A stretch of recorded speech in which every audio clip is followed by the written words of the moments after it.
पैसों का लालच, जिंदगी के सफलता का लालच किसी भी इंसान को कितना नीचे गिरा देता है, वो सोचते ही सभी की रूह डर जाती है। और आज मैं एक ऐसी सच्ची घटना के बारे में बताने वाला हूँ जो सिर्फ अब एक कहानी नहीं रही, और ये कहानी अब पूरी दुनिया में फैल चुका है। और मैं यहाँ पर बात कर रहा हूँ 2024 की सच्ची घटना पे आधारित राम बुद्ध कफन की।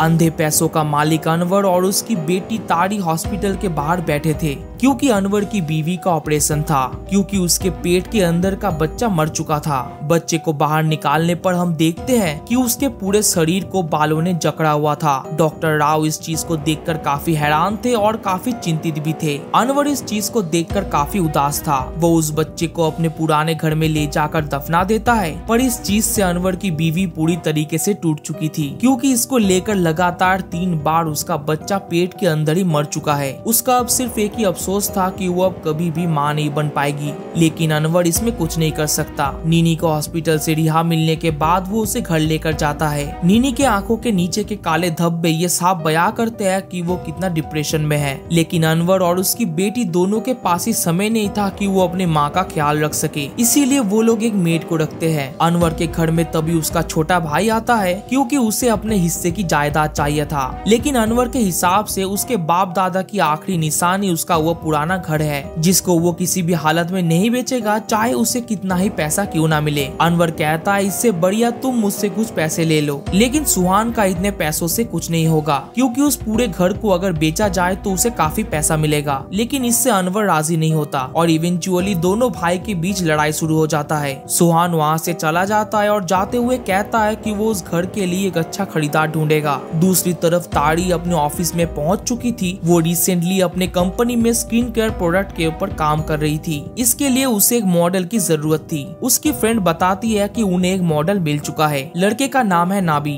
आगे ऑफिस के दूसरे डिटेल्स को मांगने पर उसे पता चलता है उसे अपने कंपनी के लिए एक नया इन्वेस्टर मिल चुका है, पर कंपनी का नाम बड़ा ही अजीब है। ये कंपनी इंडोनेशिया के टॉप कंपनीज में से एक है, जिसने पहले कई सारे स्टील कंपनीज में इन्वेस्ट किया है, और अब वो लोग ताड़ी के स्किन केयर कंपनी में इन्वेस्ट करना चाहते हैं। ताड़ी कंपनी के ओनर को देखना चाहती थी, जहां उन्हें ओनर का एक फोटो मिलता है और उनका नाम था मिसेस गांधीस, पर उसे देखकर ताड़ी को काफी अजीब लगता है। उसे लग रहा था कि मानो मैंने इसे कहीं पर देखा है, पर कहां पर ये पता नहीं। घर में जब मेड नीनी को खाना खिलाने जाती है, तब नीनी लगातार अपनी बेटी को पुकार रही थी। दूसरी तरफ ताड़ी आज गाड़ी का चाबी ले आना भूल चुकी थी। तभी उसका मुलाकात होता है दोबारा नाबी से। नाबी उसे कहती है अगर तुम्हें परेशानी ना हो तो मैं तुम्हें घर छोड़ सकता हूँ। दूसरी तरफ अनवर ऑफिस में काम कर रहा था। तभी उसका असिस्टेंट उससे कहता है कि आज दोपहर को आपका मेयर के साथ मीटिंग है। मौका पाते ही वो अनवर पे डोरे डाल रहा था, पर इस चीज को अनवर भी समझ चुका था। ताड़ी के घर पहुंचते मेड उसे अपने माँ से मिलने को कहती है, क्योंकि उसकी माँ आज नींद में उसे बार बार पुकार रही थी। नावी को गेस्ट रूम में बिठाकर ताड़ी अपने माँ से मिलने जाती है, पर इस बार उसकी माँ नींद में अपने देवर को पुकार रही थी, जो चीज ताड़ी के लिए काफी चिंता का विषय था। वो ठान लेती है कि वो इन चीजों के बारे में बाद में अपने पिता से पूछेगी।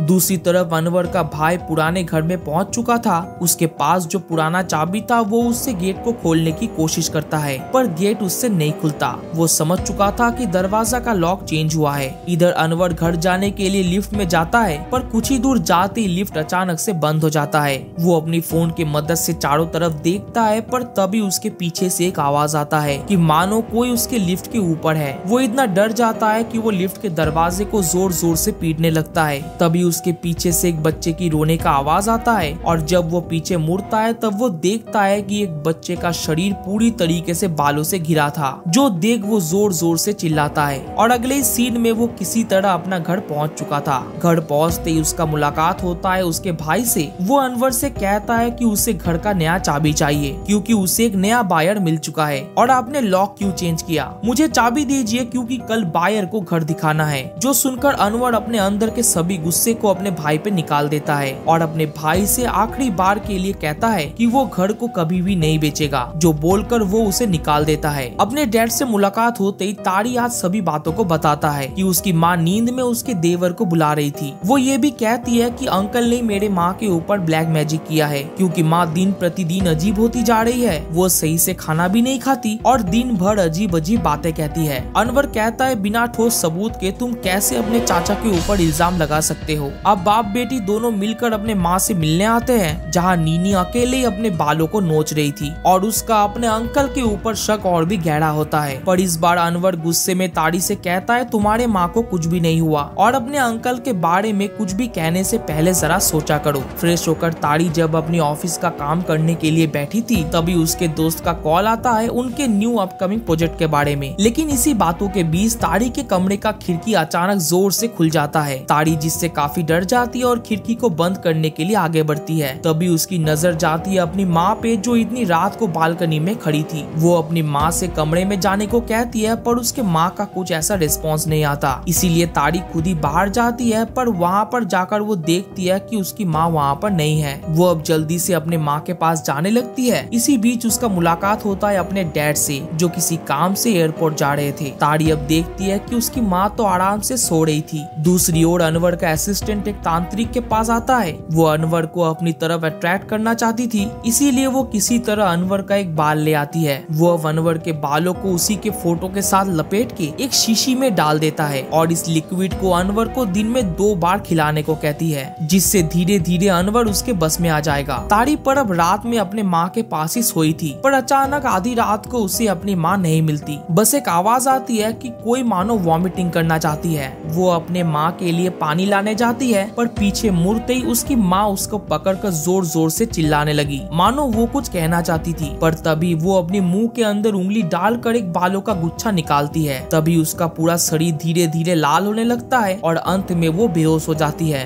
वो जल्दी से अपनी माँ को हॉस्पिटल ले जाती है, जहाँ पर तुरंत ही अनवर पहुँच चुका था और ताड़ी को संभालता है। डॉक्टर कहती है कि उसे यहाँ पर कुछ टाइम के लिए रहना होगा और कुछ टेस्ट देती है। ताड़ी तुरंत ही मेड से माँ के लिए कुछ कपड़े लाने को कहती है। जब वो नीनी के कमरे से कुछ कपड़े निकाल रही थी तब उसके पीछे से कोई जाता है। उसे अब तुरंत ही पूरे घर में से बच्चों की रोने का आवाज आता है और बिस्तर के नीचे से भी। जब वो बिस्तर के नीचे झुकती है तब अचानक ही बिजली चली जाती है। वो जब उठती है तब वो खुद ही अपने हाथ में एक बच्चे को लेकर बैठी थी, जो देखकर वो काफी डर जाती है। उसे लगातार वॉमिटिंग जैसा फील हो रहा था। पीछे मुड़ते नीनी एक रॉकिंग चेयर पर बैठी थी, जो देखकर वो इतना डर जाती है कि वो अपने कमरे में आकर कंबल ओढ़ के सो जाती है। दूसरी तरफ हॉस्पिटल में ताड़ी मेड को कॉल करते करते थक चुकी थी। ताड़ी का वहाँ पर मुलाकात होता है नाबी से, जो अपने किसी रिश्तेदार को देखने आया था, जहाँ पर वो ताड़ी के माँ के बारे में जानकर उनसे मिलने आता है। जाते हुए ताड़ी अपने अंकल को देखती है जो हॉस्पिटल से बाहर निकल रहा था। ताड़ी अब नाबी को उनका पीछा करने को कहता है और पीछा करते हुए वो लोग उनके उसी पुराने घर में आते हैं, जिससे ताड़ी के मन में और भी कई सारे क्वेश्चंस पैदा होता है। पर इस बार वो इन सभी चीजों पे गौर नहीं करती। दूसरी ओर ऑफिस में अनवर को उसकी सेक्रेटरी वही एन्चांटेड पानी देती है चाय में डालकर, पर आज अनवर चाय ना पीकर चला जाता है। वो अब सीधा हॉस्पिटल पहुंचता है, जहां उसका मुलाकात होता है नाबी से। ताड़ी कहती है माँ की तबीयत में कोई भी सुधार नहीं है और उसे लगता है ये सब कुछ उसके अंकल ने किया है, वरना कैसे किसी भी मेडिकल रिपोर्ट में कुछ नहीं आ सकता।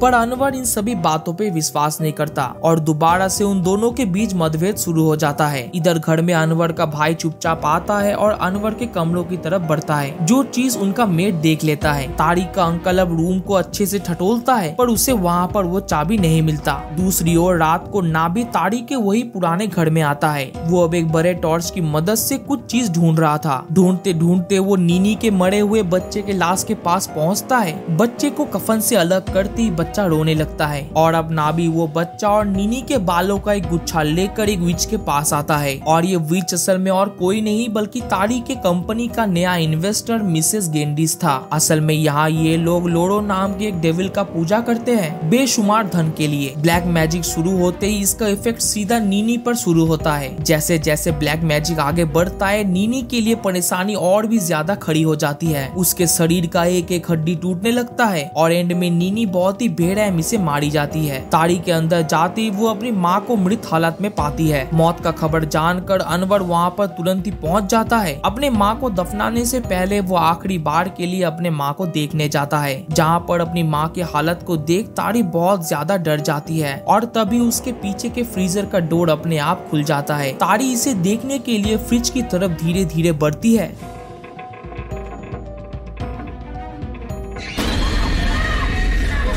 ताड़ी इससे और भी ज्यादा टूट जाती है। आगे उसकी माँ को दफनाने का काम शुरू होता है, जहाँ पर एक लाश बाढ़ के लिए चेहरा देखने पर अब तो चेहरा पहले से भी ज्यादा खराब हो चुका था, जिससे ताड़ी और भी ज्यादा डर जाती है। दफनाने के बाद उसका अंकल वहाँ से चला जाता है, पर उनके लिए ये सब कुछ एक अनएक्सपेक्टेड था। रात को वो दोबारा से अपने उसी पुराने घर में जाता है, पर इस बार उसे एक बहुत ही गंदा स्मेल आता है। छानबीन करते हुए वो जब गार्डन की तरफ जाता है, तब उसी पेड़ के ऊपर उस बच्चे को फांसी लगाया हुआ था और उसी से इतनी गंदी बदबू आ रही थी। पर इस बार अंकल पूरी तरीके से प्रिपरेशन लेके आया था। दरवाजे को तोड़कर अंदर जाते ही उसे कई सारे ब्लैक मैजिक के चीजें मिलता है। पास ही की कबर्ड को खोलने पर उसे कई सारे लोगों के बाल भी मिलता है। जब वो और भी अंदर जाता है, तब अचानक से ताड़ी उसके अंकल के सिर पे वार करता है। दूसरी ओर अनवर भी कहीं पर जल्दबाजी में जा रहा था और अब यहाँ पर ताड़ी के अंकल को होश आ चुका था और वो ताड़ी से अपने आप को रिहा करने को कहता है। ताड़ी उनसे कई सारे क्वेश्चन करता है और उन्हें घर तबाह करने का रीजन पूछता है। उसका अंकल कहता है, मैंने कुछ नहीं किया, तुम्हें क्या लगता है तुम्हारे डैड के पास जो पैसे है वो कैसे आया? उन्होंने ब्लैक मैजिक की मदद से उन सभी चीजों को हासिल किया। पर इन सभी बातों पे ताड़ी विश्वास नहीं करता। दूसरी ओर अनवर गेंडिस के घर पहुंच चुका था। वहाँ पहुंचते ही वो पूछता है, तुमने मेरी बीवी को क्यों मारा? गेंडिस कहता है, ये तुम्हारा कर्म है, और अपने रूम के तरफ बढ़ने लगता है। जाते हुए वो लोरो डेविल को प्रणाम करता है, पर अनवर ऐसा नहीं करता। उल्टा वो तो इस पुतले को देखना ही नहीं चाहता था। दूसरी ओर ताड़ी अपने अंकल के कहने पर एक बुक को निकालता है, जहाँ इन सभी ब्लैक मैजिक के बारे में लिखा था। वहाँ कुछ पढ़कर वो अपने फ्रेंड को कॉल करता है और उस कंपनी और उसके मालिक के सभी डिटेल्स को निकलवाता है। दूसरी ओर अनवर गेंदिस को अपनी बीवी को मरवाने का कारण पूछता है और यहाँ खुलता है कुछ असली पत्ते। यहाँ पर हमें पता चलता है कि अनवर एक बहुत ही गरीब फैमिली से बिलोंग करता था, जिस वजह से उसके पास अपने माँ का इलाज करने के लिए भी पैसे नहीं थे। ऊपर से बेटी के हायर स्टडीज के वजह से उसका फाइनेंशियल कंडीशन काफी खराब था। तभी उसका मुलाकात होता है गेंदिस से। गेंदिस का नियम था, सफलता के बाद तुम्हें बच्चे और माँ दोनों को ही सैक्रिफाइस करना होगा। अनवर कहता है, तो मैंने तो इसके लिए किसी को पहले से ही ढूंढ लिया था और वो था उसी का सेक्रेटरी। लेकिन अंजाम से पहले ही गेंडिस ने उसकी बीवी को मार दिया। इधर अनवर की सेक्रेटरी भी प्रेग्नेंट थी। उसका अभी पेट के अंदर का बच्चा मर चुका था। नर्स जब उसे बुलाने के लिए आता है, तब वो नर्स के हाथों में एक डेड बच्चे को देखता है। ताड़ी अपने अंकल के पास आती है और उसका अंकल कहता है, मुझे सिर्फ ये जगह चाहिए जिससे कि मैं एक स्कूल खड़ा कर सकूं, और मैं जो पैसे मांग रहा हूँ वो मेरे बाप दादा की मेहनत की कमाई थी।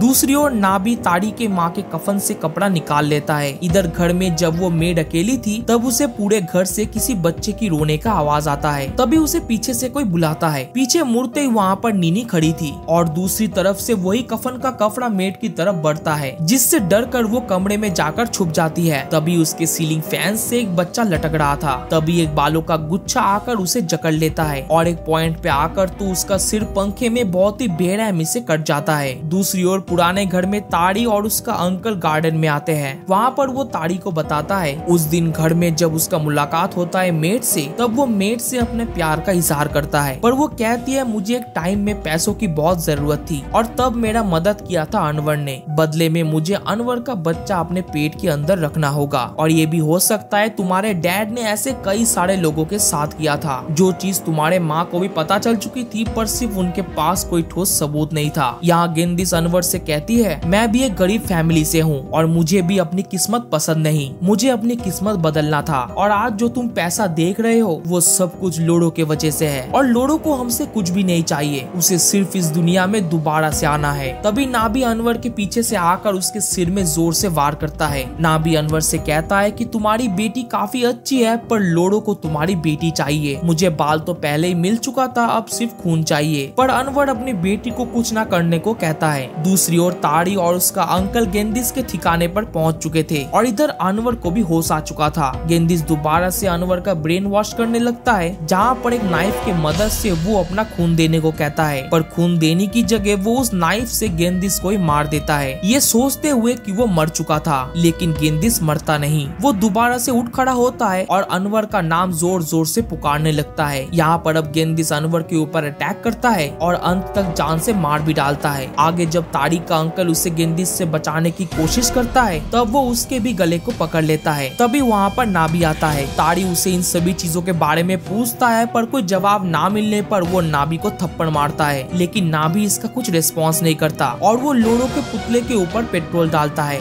इधर जब गेंदिस तारी को मारने के लिए आगे बढ़ता है तब वो अचानक ही छटपटाने लगता है क्योंकि नाभी ने तब तक लोड़ो के पुतले को जला दिया था और अंत में तारी नाभी के एक्स से गेंदिस को जान से मार देती है।